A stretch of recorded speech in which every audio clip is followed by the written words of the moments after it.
the blogtalkradio.com show, Shadows in the Dark, Olav and the host said the following. They went to a lot of trouble to construct the hoax, to build the hoax, if it is a hoax, to build it, to gerrymander it, to put in supplementary documentation.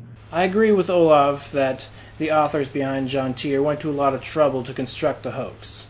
All the hoaxers really did was register names on the Art Bell forum. They made a prop and took some photos of it.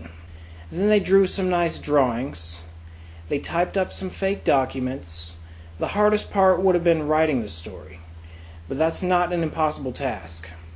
Especially for a fan of Art Bell who had heard their fair share of time travel stories on the Time Traveler caller line. I think the hoax was done by fans of Art Bell, and I think the original goal was probably to be a guest on the show. When the hoaxers realized they could make money off this stunt, they released a book a few years later. The John Titor book was published anonymously by the John Titor Foundation. Larry Haber is the official lawyer for the John Titor Foundation. Despite his claims of being the lawyer of John Titor's family, I do believe he knows who the authors behind John Titor are. Some claim the John Titor Foundation are not the same people behind the original John Titor hoax. I disagree with this because Darby and others traced John's IP address back to Celebration, Florida. Larry Haber admitted to having a small office in Celebration, Florida. The connection is clear. Larry Haber has an office in the same place, in the same city that John Titor was posting at in 2001. Larry claims this is a coincidence, but that's just too big of a coincidence for me. Larry claims he learned about John Titor from his son sometime after 2001. How Larry Haber went from learning about John Titor from his son to becoming the lawyer of John Titor's family is unknown to me. I don't care about the story behind how he supposedly came into contact with Titor's family. I am only interested in the facts. This performance piece was inspired by a quote from UFO investigator Olav Phillips, owner of Anomalies.net. I just wasn't able to cut this out. Titor? John Titor? Time traveler guy? I'm not a member of Team Titor, no. I know about John Titor. But I'm not a member of any kind of organization related to it. Oliver Williams. Oliver Williams is the webmaster for the most popular John Titor website. He is the #1 John Titor merchandise expert because he seems to know about every piece of John Titor merchandise before anyone else. Oliver promoted the John Titor book when it came out, which was published by the John Titor Foundation. So Oliver supports Larry Haber, who works for the John Titor Foundation. Oliver also has a link on his website to John Titor merchandise, licensed by guess who? The John Titor Foundation. There is so much more concerning Oliver Williams that I must save it for the next John Titor hoax update video. Raoul Burial, owner of TimeTravelInstitute.com. That site is the first place John Titor posted. Follow the source. Also, Raoul wants $25,000 for his website. A website that is probably worth around $200 in my opinion. This would only be because of the history of the site. The domain itself is worthless in my opinion. He's not even promising the identity of John Titor, just his old worthless IP address. Even if he is selling John Titor's identity, I don't think anybody would be willing to pay $25,000 for it. Raoul also built the official Celebration, Florida website. Note, John Titor's IP address was traced back to Celebration, Florida. Carl Simononic, owner of JohnTitor.strategicbrains.com. Pretty much the second most popular John Titor site out there. He graduated from Florida. Denny Unger. According to Spider J on AboveTopSecret.com, Denny Unger is the same Steven that created the Dimensional Traveler video, which was first seen at the same place John Titor posted his famous I Am From 2036 thread, the Art Bell forum, in early 2001. Denny owns a 2D graphic role-playing game business, and he is a professional graphic designer. Based on his record, he probably could have easily made all of the John Titor artwork. I believe Denny is from Canada.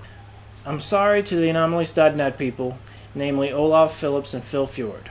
Those two I focused on most so I can accept the fact that it's reasonable why they were most irritated by my original report. I honestly thought they were the biggest suspects, and this was based on unbiased, factual data that I collected, based upon them being the few that have posted since 2001. Just because they posted since 2001, it doesn't mean they're guilty, and I was wrong in assuming this. The Anomalies.net people are innocent, and those guys did debunk a lot of the Titor case, but the case has been cold so long I think some of them think no new evidence can be brought to light. I know they want me to apologize to Pamela as well. To date, Pamela has had no interest in helping me in my investigation. If anything, the John Titor hoaxer should apologize to Pamela and the rest of us. He is not a time traveler. He is a nerd that is currently laughing at Pamela. He's laughing at the Anomalies people. He's laughing at me. He's laughing at everyone who believed his story. He, of all people, should apologize. By doing a Google search of Razimus and John Titor alone, the argument can be made that I am the #1 John Titor hoax investigator on the planet. Now, I'm not a fanatic. My goal and my purpose for Hoax Hunter is to be kind of like Mythbusters, to be kind of like UFO Hunters, to be kind of like Ghost Hunters, kind of like all those 3 shows rolled into one, but focusing on man-made hoaxes, man-made schemes, and less myths, and less things that can't be proven or disproven. Ghosts and UFOs pretty much cannot be proven or disproven because they're never there when you expect them to be there. But hoaxes are always going to be here. If you tune into Coast to Coast AM with George and Ori, you're going to probably hear at least one hoax plugged at least once a week on that show. It's up to the listeners of that show to judge whether or not what they're hearing is true. But let's face it, some people believe everything they hear. That's why Hoax Hunter is here. My top suspects are changing all the time, so please don't assume all of the information in this video is up to date. If you have been cleared from the suspect list, I will not remove this video. I put a lot of time into this video. Literally over 300 hours of work went into this video alone. I will mention any changes in the video description, but please go to hoaxhunter.blogspot.com to keep up to date. My suspects as of February 25th, 2009 are Oliver Williams, Larry Haber, Mel Reckling, Denny Unger, Carl Simonok, and Raoul Burial. If you know any of these people or are any of these people, please email me at razimus@gmail.com. It's about time John Titor fans and skeptics alike start asking them questions. If you ask them questions, and many people ask them questions, something is bound to happen. The money for this hoax stopped rolling in a while ago. With every passing year, another John Titor prediction is easily debunked. The 2.5% divergence between his and our timeline is not enough to save him. I've just recently uncovered new evidence behind the John Titor identity. You will see the bulk of my evidence in my next John Titor hoax update videos. I have one special message for John Titor, and it is this: I will expose you for who and what you are. To see the full John Titor aka Razimus report, you're going to need to go to hoaxhunter.blogspot.com. And don't forget, we are at youtube.com/hoaxhunter. Thank you for joining me. This has been John Razimus Houston with Hoax Hunter. Be seeing you.